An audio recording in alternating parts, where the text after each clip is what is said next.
E nesta oportunidade, eu vou trazer à tona aqui um assunto que é muito intrigante, sobre a agenda global, sobre a elite global, sobre o governo das sombras que manipula a população deste planeta já há muito tempo.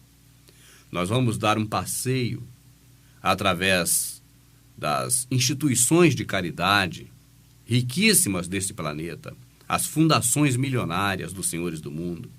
Vamos descobrir o propósito pelo qual realmente elas existem e em função do que elas trabalham. Nós vamos observar o comportamento da elite global com relação ao domínio mundial no que diz respeito à comida, à alimentação. E como espinha dorsal desta investigação que começa aqui agora, nós vamos colocar a questão envolvendo o cofre do fim do mundo, ou a caverna do fim do mundo, ou a arca do fim do mundo, porque, na verdade, esse projeto recebe muitos nomes. E trata-se de uma construção dentro de uma montanha, ou entendo, uma caverna, localizada em uma ilha remota de difícil acesso por parte do gado da população, e ali como se fosse uma arca de Noé. Na verdade, ali é uma arca, mas não de animais, como está na Bíblia. Uma arca vegetal, onde toda a espécie de vegetais do planeta, em sementes, estão ali armazenadas, estão guardadas, trancadas a 7 chaves, condicionadas dentro de um clima totalmente apropriado para que essas sementes venham a durar um certo tempo necessário para que esta elite global se utilize de alguma forma dessas sementes no futuro. Este assunto do cofre do fim do mundo, ou da caverna do fim do mundo, você já conhece, é claro, mas não com a amplitude que você vai conhecer agora. E na investigação sobre o fundamento, a razão, o motivo da existência da caverna do fim do mundo, você vai conhecer, paralelamente, inúmeras informações que você jamais imaginava existir. Está preparado? Então vamos juntos.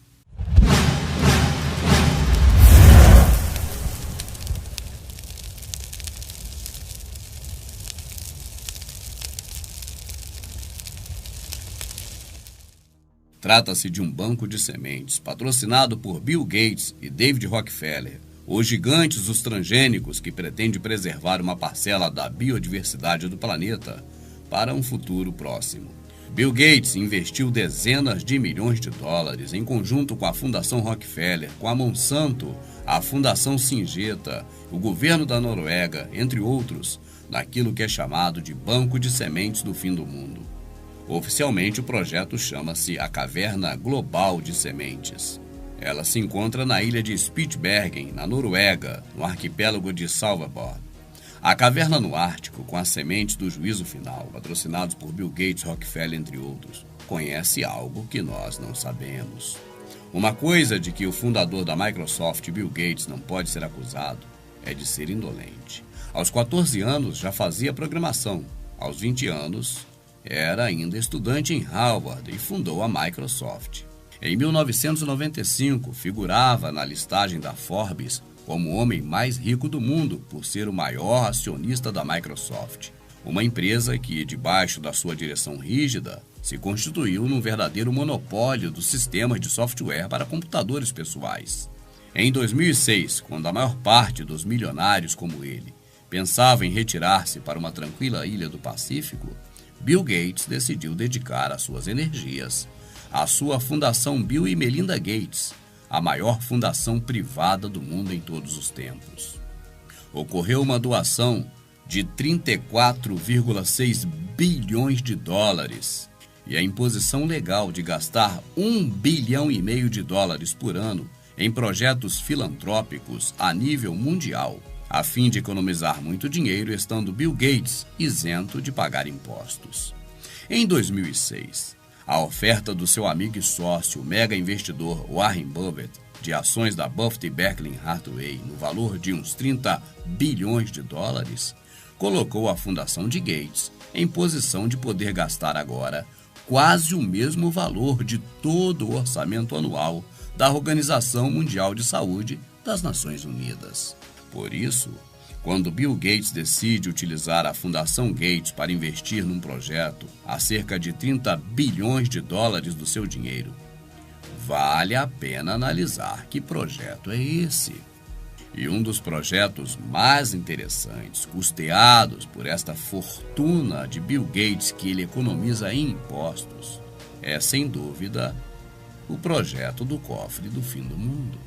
Bill Gates está investindo bilhões num banco de sementes no Bar Barents, perto do Oceano Ártico, a cerca de 1.100 quilômetros do Polo Norte. A ilha é um árido pedaço de rocha reclamado pela Noruega e cedido em 1925 por um tratado internacional. É nesta ilha quase esquecida que Bill Gates investiu dezenas de seus milhões em conjunto com a Fundação Rockefeller, com a Monsanto Corporation, com a Fundação Syngenta e o governo da Noruega, entre outros, no que é chamado de Banco de Sementes do Fim do Mundo. Eu preciso interromper neste ponto para explicar um pouco sobre o que é uma fundação. Acontece assim.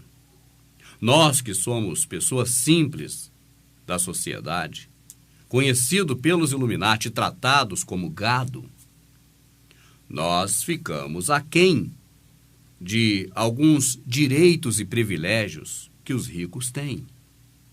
Nós temos que pagar impostos, impostos e mais impostos.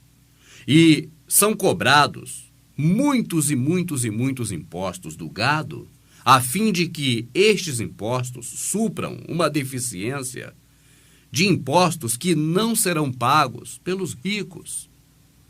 O que eu estou dizendo é que, quanto mais pobre neste sistema Illuminati, paga-se mais impostos. E quanto mais rico, paga-se menos impostos. E por quê? Porque existem janelas. As janelas são criadas no alto. O pobre, como uma criança engatinhando, não consegue alcançar a janela para transpor a parede do pagamento de tanto impostos. Mas quem é rico, e quanto mais rico, mais fácil é transpor esta janela.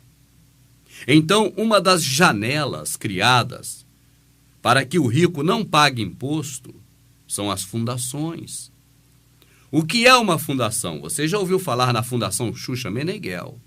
Você já ouviu falar na Fundação Roberto Marinho. E em fundações que talvez você nunca tenha ouvido falar, são as mais importantes do planeta, as mais milionárias. Fundação Bill e Melinda Gates, Fundação Ford, Fundação Rothschild, Fundação Rockefeller e outras pouco mencionadas. Mas, o Rubens, a fundação é uma janela? É uma janela para transpor a parede dos impostos. Por quê? Porque o mundo é regido pelas leis. Então, tudo que é lei que existe, elas são formas legais, autorizadas pelo governo, para que as pessoas se utilizem delas. Assim, o que ocorre? Eu trabalho, eu tenho obrigação de pagar os impostos ao governo. Imposto significa algo que é imposto, que é obrigatório. O imposto é uma imposição. Nós somos obrigados a pagar. Ele é imposto. Então, quando a pessoa vai ficando mais endinheirada, ela vai alcançando essas janelas, essa possibilidade de transpor a parede do imposto e não pagar esse imposto. Voltando à questão envolvendo as fundações, uma empresa milionária, e aí eu vou destacar uma para você ter como exemplo das outras, a Microsoft é a empresa que fabrica o Windows e vários tipos de plataformas e programas de internet e de computador. Esta empresa é multitrilionária. O valor que a empresa do Bill Gates, a Microsoft, deveria pagar de impostos ao governo todo mês e que seria revertido em saúde, transporte, educação, enfim, em tudo aquilo que o governo se diz que é direito do povo, tá certo? essa soma milionária mensal que iria para o governo trabalhar, para o cofre público, que usasse esse dinheiro em função do povo, porque é assim que está escrito. O governo administra o dinheiro que é da população, através dos impostos. É assim que rege a Carta Magna dos países neste planeta. Então, a soma de dinheiro, por exemplo, da Microsoft, que iria em impostos para o governo administrar em favor de cuidar bem das pessoas, esse dinheiro, pela lei que eles criaram, pode ser diluído através da fundação. E agora cada um tem a sua, porque esse dinheiro pode ser aplicado em qualquer fundação. Esta é a lei. Imagine o Bill Gates aplicar o dinheiro dos impostos que ele tem que pagar ao Estado, ao governo. Imagine ele aplicar esse dinheiro na sua fundação. Na fundação do seu primo, da sua rua, da sua associação de moradores. Ele não vai fazer isso. Porque a ideia não é, na verdade, de ajudar ninguém. Não é ajuda filantrópica. É apenas diluir um dinheiro que seria gasto entregando para o governo, para que o governo distribuísse para a população através de obras, através de benefícios, é agora canalizar esse dinheiro pela fundação. Porque esse dinheiro será administrado não pelo governo, mas pelo próprio contribuinte Bill Gates. Então, eu dou o exemplo do Bill Gates para que você entenda, mas todo rico geralmente cria uma fundação para não pagar impostos. Assim, quem paga imposto é pobre, rico não paga imposto. E voltando ao caso de Bill Gates, que é o exemplo apenas, o dinheiro da Fundação Bill e Melinda Gates, que é o dinheiro que ele deveria pagar em impostos, é empregado na eugenia. Bill Gates é um dos maiores defensores da eugenia de todos os tempos. Ele é ativista, ele trabalha nesta causa. E se você não sabe o que é eugenia, pelo menos você sabe o que é geneticista, porque os geneticistas são eugenistas. O nome agora modificado para ficar bonitinho. É como ostentação, uma palavra bonita para algo feio. É como glutonaria, uma palavra menos feia do que ganância de fome, desganado por comida. São essas coisas. Então, tem palavras bonitinhas para maquiar coisas feias.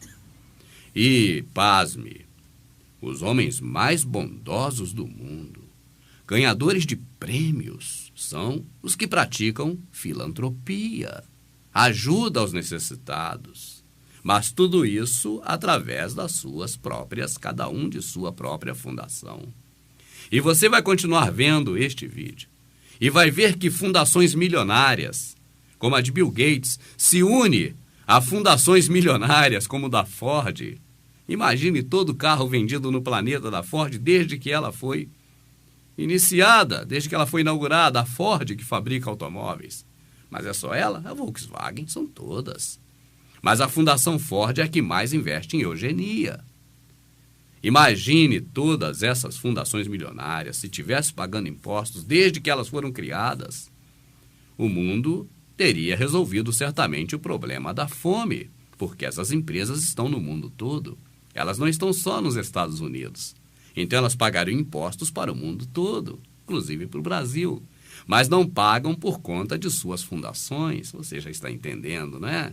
Agora, você vai ver daqui em diante essas fundações unidas no propósito de cuidar da sua alimentação, porque elas gostam muito de você e dos seus filhos. Em 2006, quando a maior parte dos milionários como ele pensava em retirar-se para uma tranquila ilha do Pacífico, Bill Gates decidiu dedicar as suas energias à sua Fundação Bill e Melinda Gates, a maior fundação privada do mundo em todos os tempos. Ocorreu uma doação de 34,6 bilhões de dólares e a imposição legal de gastar 1,5 bilhão de dólares por ano em projetos filantrópicos a nível mundial, a fim de economizar muito dinheiro, estando Bill Gates isento de pagar impostos. Em 2006, a oferta do seu amigo e sócio, mega investidor Warren Buffett, de ações da Buffett e Berkshire Hathaway no valor de uns 30 bilhões de dólares, colocou a fundação de Gates em posição de poder gastar agora quase o mesmo valor de todo o orçamento anual da Organização Mundial de Saúde das Nações Unidas. Por isso, quando Bill Gates decide utilizar a Fundação Gates para investir num projeto a cerca de 30 bilhões de dólares do seu dinheiro, vale a pena analisar que projeto é esse. E um dos projetos mais interessantes, custeados por esta fortuna de Bill Gates que ele economiza em impostos, é, sem dúvida, o projeto do cofre do fim do mundo. Bill Gates está investindo bilhões num banco de sementes no Bar Barents, perto do Oceano Ártico, a cerca de 1.100 quilômetros do Polo Norte. A ilha é um árido pedaço de rocha reclamado pela Noruega e cedido em 1925 por um tratado internacional. É nesta ilha quase esquecida que Bill Gates investiu dezenas de seus milhões em conjunto com a Fundação Rockefeller, com a Monsanto Corporation, com a Fundação Syngenta e o governo da Noruega, entre outros, no que é chamado de Banco de Sementes do Fim do Mundo. Oficialmente, o projeto chama-se Caverna Global de Sementes. O banco de sementes foi construído no interior de uma montanha. Este banco tem portas duplas, à prova de explosão, com sensores de movimento, 2 câmeras pressurizadas e paredes de betão reforçado em aço com 1 metro de espessura. Ele contém mais de 3 milhões de variedades diferentes de sementes de todo o mundo, para que possa preservar a variedade de espécies para o futuro. As sementes são embaladas de forma especial para proteção contra a umidade. Não há ninguém trabalhando neste local o tempo inteiro, mas a relativa inacessibilidade da caverna facilita a fiscalização de qualquer possível atividade humana. O comunicado amplamente divulgado pela imprensa afirma que o motivo é conservar a variedade das espécies para o futuro. A pergunta é, que futuro é esse que os patrocinadores do banco de semente conhecem e que poderá vir a ameaçar a disponibilidade global das sementes atuais, quando a maior parte delas já está bem protegida em bancos de sementes existentes em todo o mundo?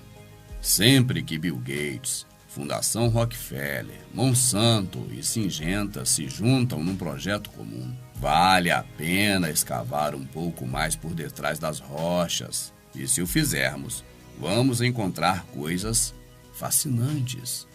O primeiro ponto digno de nota é saber quem é que patrocina a Caverna de Sementes do Fim do Mundo. Aqui, em conjunto com os noruegueses, estão, conforme já dito, a Fundação Bill e Melinda Gates, o gigante americano do agribusiness, DuPont Pioneer Hybrid, um dos maiores proprietários mundiais de patentes de sementes e organismos geneticamente modificados, os transgênicos, e de pesticidas em geral. A Syngenta, uma expressiva companhia de sementes geneticamente modificadas e agroquímicos, ela que tem sede na Suíça, e através da Fundação Syngenta, a Fundação Rockefeller, um grupo privado, criou a revolução genética com mais de 100 milhões de dólares em sementes a partir dos anos 70. E também o CGIAR, a rede global criada pela Fundação Rockefeller para promover o seu ideal de pureza genética através da alteração da agricultura.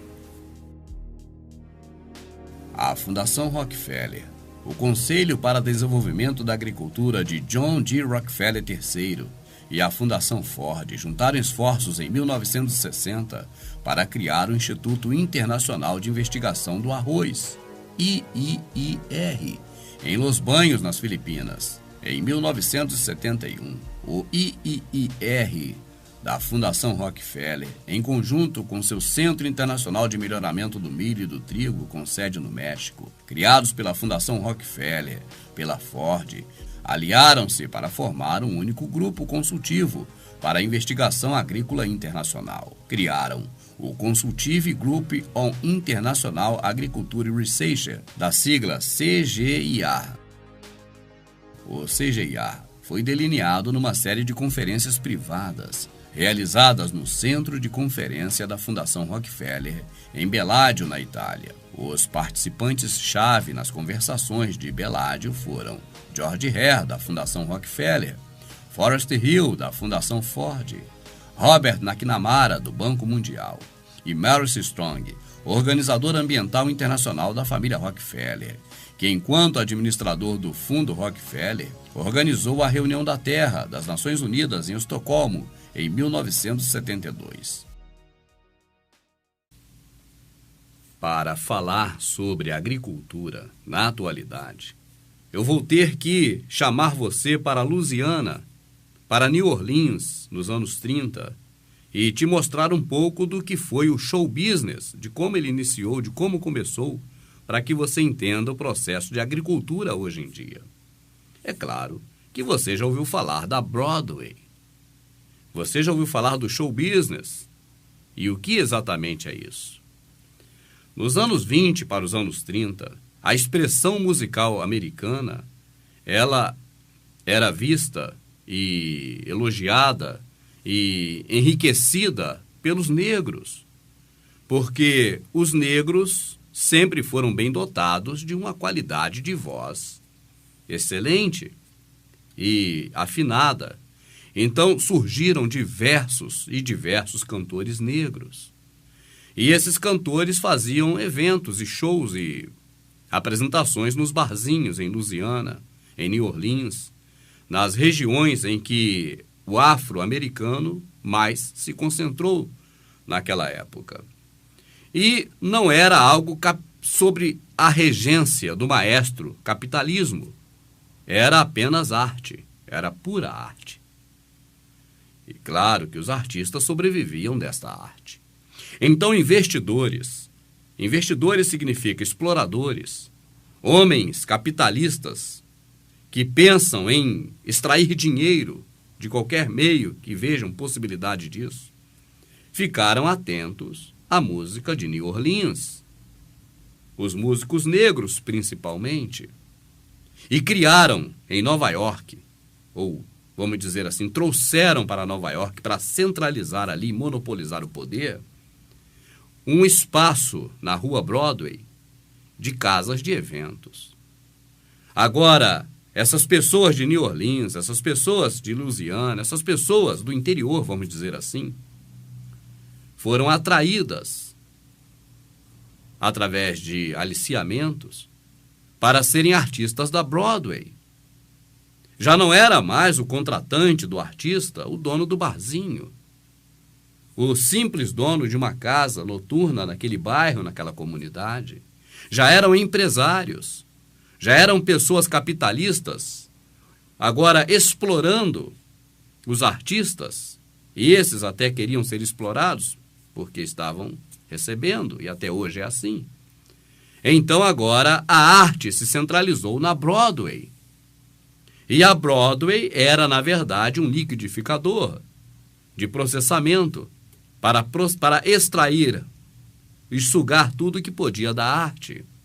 A arte virou um grande negócio e se chamou show business, o negócio de shows. Investir em show business foi a sacada do momento para esses capitalistas.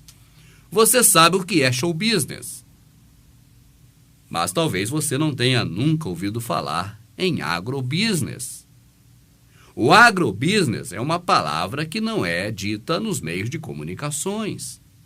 Você não ouve falar sobre agrobusiness nas rodas populares, nas ruas, nos pontos de ônibus, no que o gado é adestrado a conversar no seu dia a dia. Você ouve falar de futebol, você ouve falar de novelas, você ouve falar de crimes, acidentes e coisas desse tipo que a televisão fica jogando. A palavra agrobusiness não é conhecida porque ela só circula na roda das fundações, na roda das famílias Illuminati, nas rodas sociais da elite global.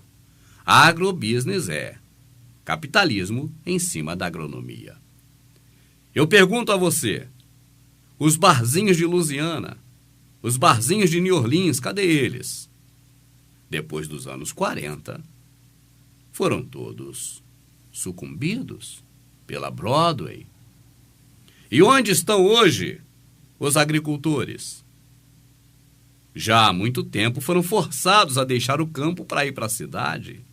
Quando você ouvia aquela borbúdia de pessoas falando, olha, eu vou para a cidade porque no sertão está ruim.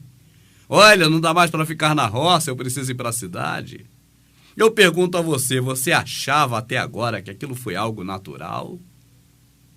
Que aquilo foi algo assim, vamos dizer, que aconteceu por acaso?